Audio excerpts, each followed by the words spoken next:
Hey y'all, how y'all doing? What's up? What's up? So, you know what I noticed every time I start this video, when I say that, I always look over to my right.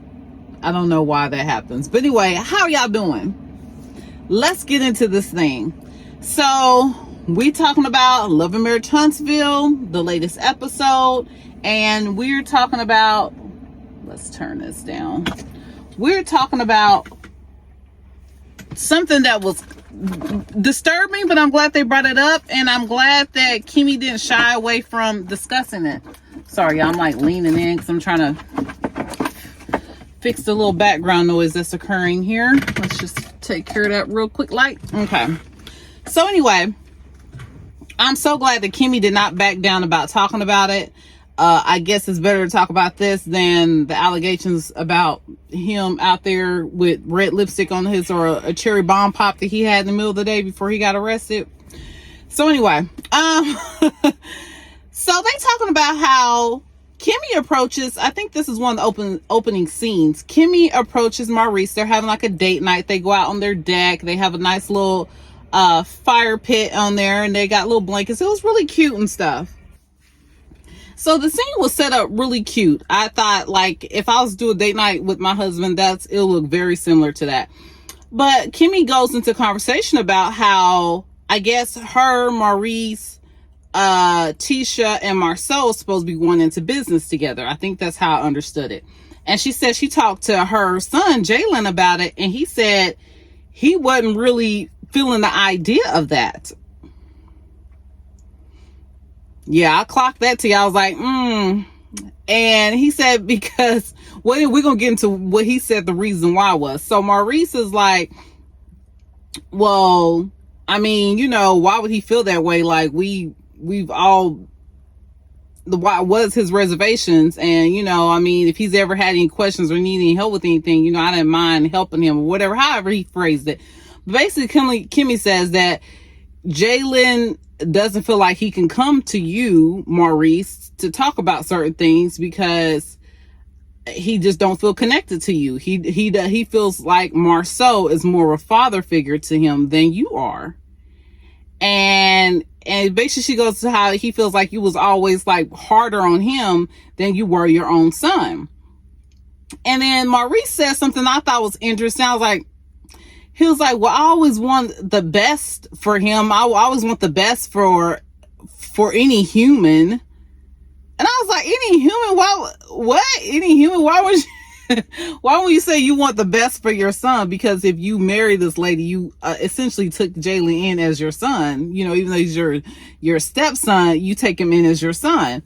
So I was like, he said any human. Like, okay, clock that to you. Like, what? And so the conversation, because we was going to go on to how this actually plays out. So Maurice eventually meets up with Jalen. They start playing pool. By the way, if y'all was clocking while I was clocking, if y'all watched it, Jalen was whooping Maurice's behind in some pool. So they playing pool. Maurice walking around the table looking confused as to how Jalen is hitting these balls in the hole so quickly and so efficiently. And so they talking or whatever, and he's like, yeah, Jalen's like, yeah, I just feel like, you know, Marsau, I think I said Maurice earlier, but Marsau was more of a father figure to me than you were, because, you know, I just felt more comfortable going to him about things. And Maurice is like, I don't understand how, like, why would that be the case? You know, what, you don't feel like I loved you like I love my own son? And Jalen's like, yeah, of course I don't feel like you love me the same as you love your own son. That is your actual son. You know, I'm sure you care about me, but you gonna love your actual son more than you love me. And he said, well, I feel like there's plenty of times where you would ask me to do something and there was a monster, which calling that boy, he 18 years old, monster is ridiculous in and of itself. But you tell monster, you would go bypass monster. He's sitting right there to do something simple, and you come and tell me to do it. And he's like, basically like, you know, I just believe in not raising y'all all the same. You know, I wanted you to, you know, from how I was raised, you're the oldest, you're supposed to take on the most responsibility. I don't believe in raising everybody the same. And Jalen just kind of giving the side eye, like, I just don't think that was that didn't make sense to me, And Jalen's basically, his whole opinion of it is that if you wanted me to look at you like a father figure, I expected you to be more tapped in, more responsive to me, to be more invested in me, and you basically were not that. And I feel like Jalen is not wrong in his sentiments about that at all. So later, with this same conversation concerning the same issue, Kimmy, Maurice, Marsau, and Tisha sit down and have dinner. And they go into this conversation about how Jalen basically feels like he can come to Marsau before he can come to Maurice about anything, and Jalen's reservations about everybody getting into business with each other. And Jalen further said by his reservations, I thought this was so funny. When they was having pool, I got to jump back real quick because I just remembered this. When Jalen was playing pool with Maurice, he said, like, the reason why I don't feel confident in you all working together is because he's like, I know how the Scots do. And Maurice was like, what do you mean how the Scots do? He's like, basically, y'all had these big ideas and then y'all put all the work off on other people to get done. And I don't want to go through that. Now, basically, I really don't want my mama going through that. Like, y'all had these big ideas and then y'all placed all the responsibility on other people to complete it. I was just like, damn. Now that's some tea. I'm like, Jalen, boy, high five, Jalen. You coming in, you ain't playing no games. You telling it how a TI is. I was like, oh, wow. Okay. So anyway, when they have this conversation, Kimmy, Maurice, Marsau, and Tisha sitting down having dinner together. And I think it was at Marsau and Tisha's house. So they basically get into a conversation like, yeah, Maurice, we felt like, and everybody was looking like, mm-hmm. When they said, Maurice, we feel like you treated Jalen and Monster differently. You were showing preferential treatment towards Monster. And Maurice is like, I can't believe, how dare, where y'all get that from? He just like flabbergasted about the idea of it. And everybody at the table is looking like,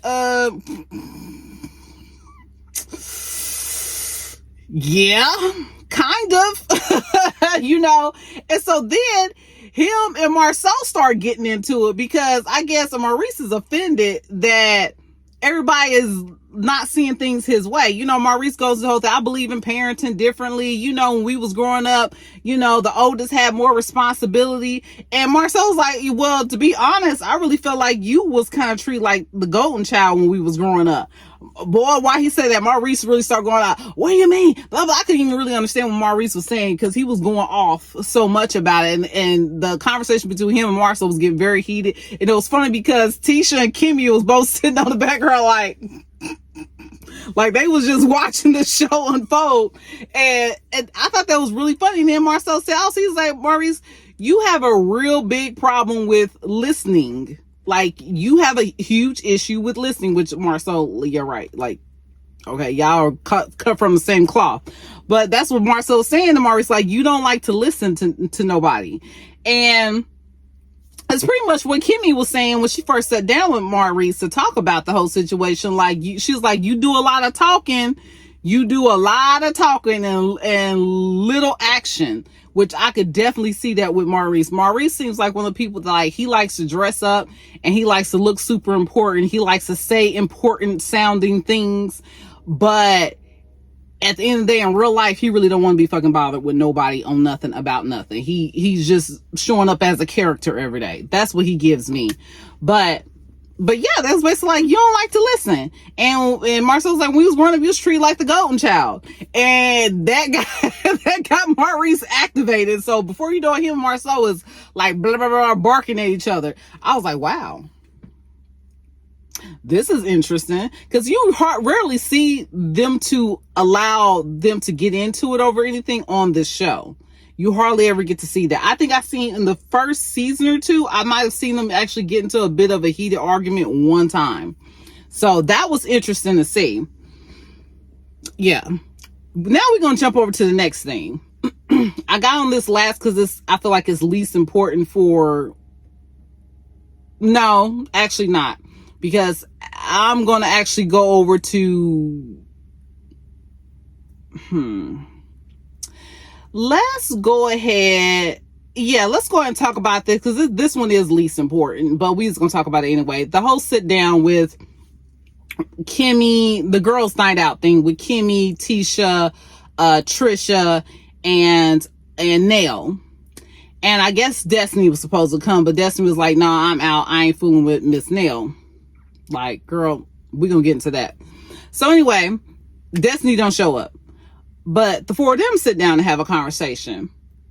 And Tisha thinks it's cute to bring up, well, I thought it was interesting that you had Destiny dating your son Lance knowing he had a baby on the way.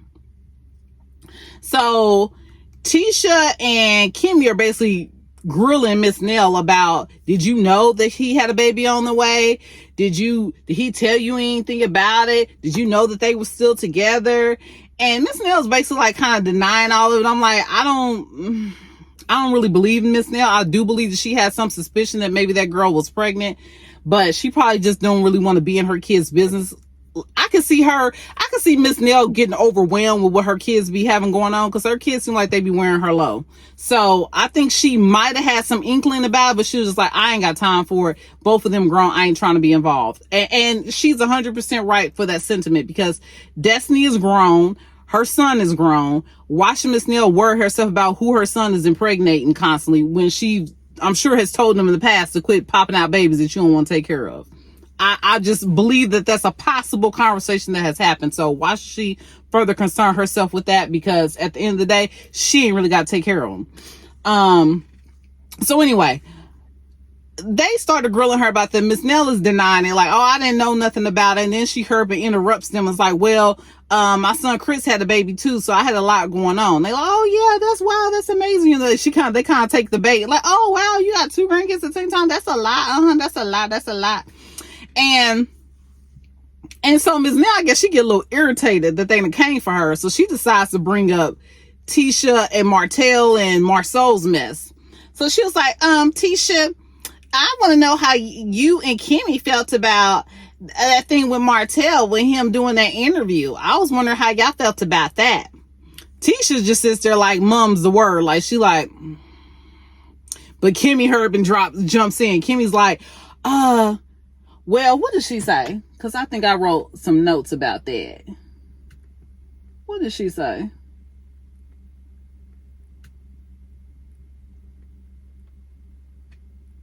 What the heck?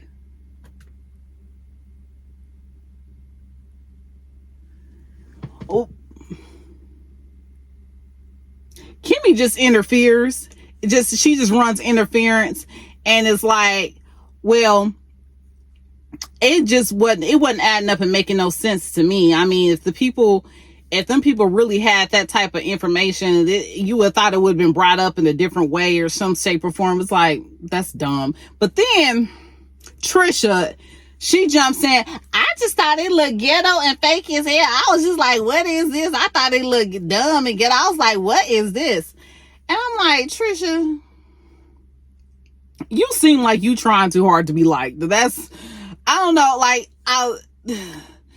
it's hard with Trisha because I think in my mind, I want to like Trisha because just her being a black woman that's about business, she stays fit. You know, there's certain things that's about her that's likable, but I just don't like, Trisha just seems fake. So, I have a problem with that. Trisha seems the most closed, the most non-transparent, and the most fake out of everybody on that show. So I have a hard time liking Trisha, even though I want to.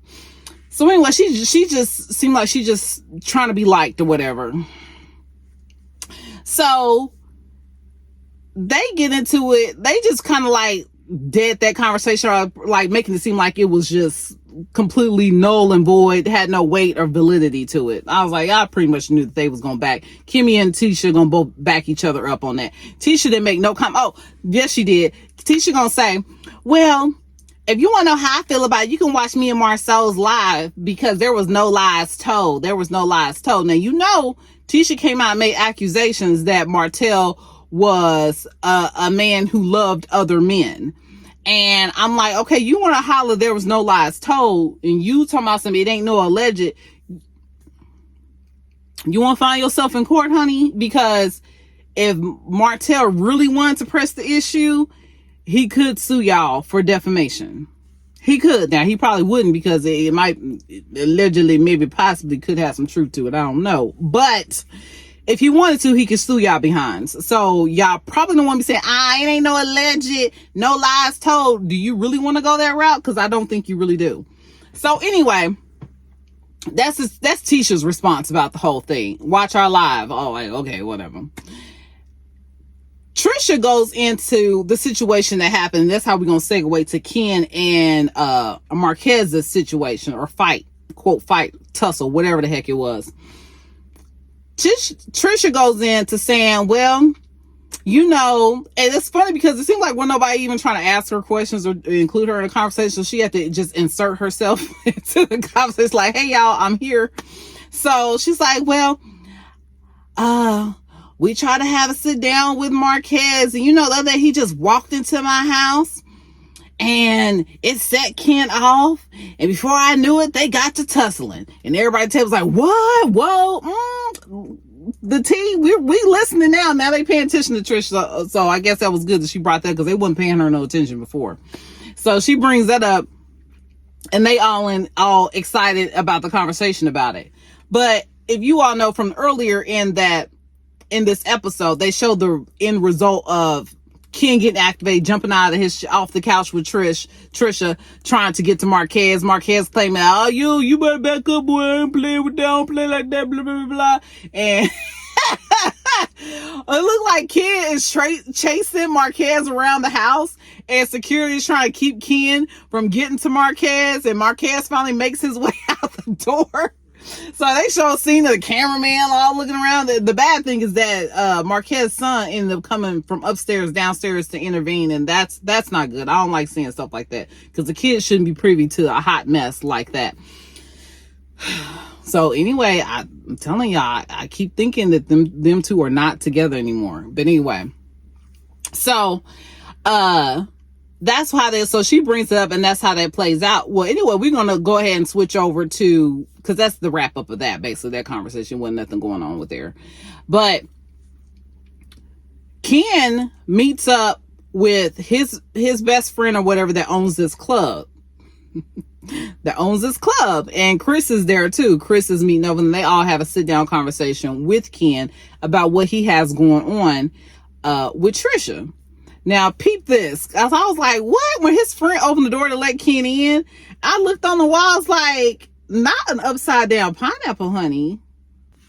So if any of you know about the upside down pineapple, that supposedly indicates that you are a swinger, or you interested in swinging. And I was like, when I saw it on the wall, I was like, he a little nasty thing. That's why he got through his club. Wow, he a little nasty thing. He got it right at the door, mind you, okay? And then I was like, well, the club is called Wicked, so maybe they up in there doing the little wicked activities or something. Maybe that's the sentiment behind it. But I was like, okay. But anyway, this is the gist of their conversation, which was very good. A very good conversation. I felt it was a lot of little eye openers here. So Ken is sitting down with his friend and Chris. And Ken is explaining the situation with Marquez just walking his butt up in their house like he owned the place. And Ken is kind of like making excuses like, well, I think he thought just because his daughter walked in there, he can come up in there too. Either him or Chris brought that up. I think it was Ken that brought that up. And Ken goes into like, I feel like I'm in the middle of all this. I'm trying to worry about his feelings and Trisha's feelings. Chris is like, what you worry about his feelings for? You ain't marrying him. And I'm like, yes, like, but at the same time, pause, because at the same time, you don't want to be in a kind of like a not toxic situation, but you don't want his kids, him and Trisha's kids, to resent you because they feel like you're the bad guy that just came in and you pushed my daddy out, all that crazy mess. So I can see why Ken is kind of like hesitant to go super hard on being confrontational with Marquez, which is smart. That's what any man that wants to be an asset into a woman's life that's how he's going to approach it. And Ken's friends, like, they said that man's name before, but I forgot what it was. But he's like, he was like, man, I feel like you actually only tapped into this because you like the challenge. Like, I feel like you really just kind of tap into, like, because you like the challenge. And Ken's like, nah, I'm in love with, I love Trish. You know, I want to be invested in in this relationship. You know, I want to move forward. And his friend's kind of like, but you seem like you're the only person that's really interested in trying to move forward and make progression in this. And he looks over to Chris, and Chris is kind of like, kind of agree, you know, like, and his friend was like, well, Ken was like, well, what would you do if you was in this situation? He was like, me honestly. His friend was like, me honestly, for real, me honestly. And I already knew what his friend was gonna say. His friend was like, Trish would have been a thing of the past if it was me. And Chris kind of looked like, I think a lot of people are feeling like Ken is the one putting in the most work. And I think a lot of people's sentiments is that Trisha and Marquez is making a fool out of Ken. Now, I don't think that Trisha wants to be back with Marquez, but I feel like Trisha has not taken a more of an assertive role and letting Marquez know that certain things I'm not going to put up with. Like, she appears to get mad when he does certain things, but I don't feel like Trish is on the forefront of being consistent and letting him know you are crossing the line and I'm not going to keep letting you do it. I think she's being too nice to Marquez, in my opinion. I think he's playing with her feelings. He's playing on her emotions. And Marquez, like, he's the type to play a bunch of damn games. So, and that makes things more difficult for Ken. And I really think, honestly, I don't think that Trisha's even really into Ken like that. I don't see it. I don't see Trisha being that much into Ken like that. I feel like Trisha is with Ken because I feel like she's just happy to have somebody that's into her like that. And not to say that Trisha can't have somebody that's into her, because she's gorgeous. But I feel like with coming out of a bad relationship and being with supposedly only one person for so many years, you can kind of just be happy to feel like a breath of fresh air, like, whew, you know, somebody different, something different. And even though it's something different and it feels good, she may be hesitant to actually feel like, okay, he's the one. This is the direction I want to go. So I feel like that's why she's not that invested in creating strong boundaries with Marquez and let him know you're not about to keep playing with me, because I feel like she's not 100% invested in moving forward with Ken. That's my opinion on that. And so I'm like, from what his friend said about Ken, I feel like you doing too much. I feel like you're more invested in this than anybody else. Y'all know what I've been saying. I truly feel like that either they have had a breakup period, or I feel like Ken and Trish are more than likely no longer together. That's my take on that. So I don't think I left anything out. Oh, only other thing was Tisha trying to have an attitude with Miss Nell about Miss Nell not wanting to get involved with what Destiny had going on with Lance. I'm like, Tisha, please have several seats.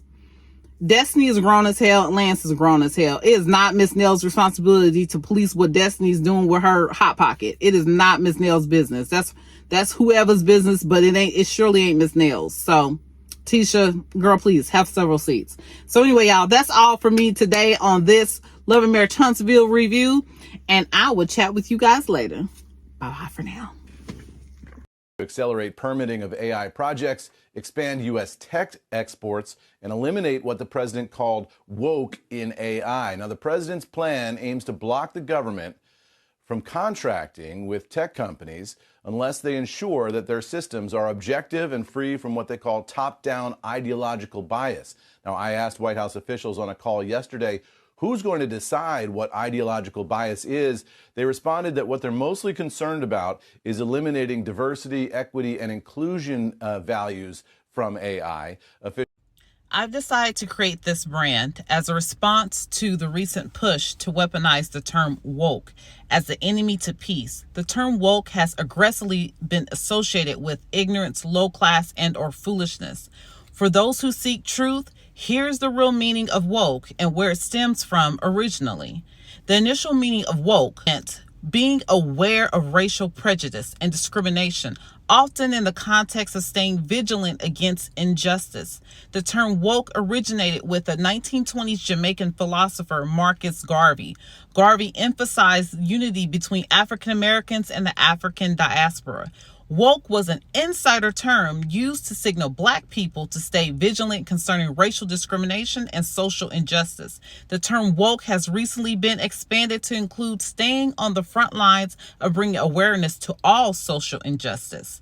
As those in position of power and influence continue to exercise their right to oppress truth, circumvent justice, and promote division, we will do the opposite.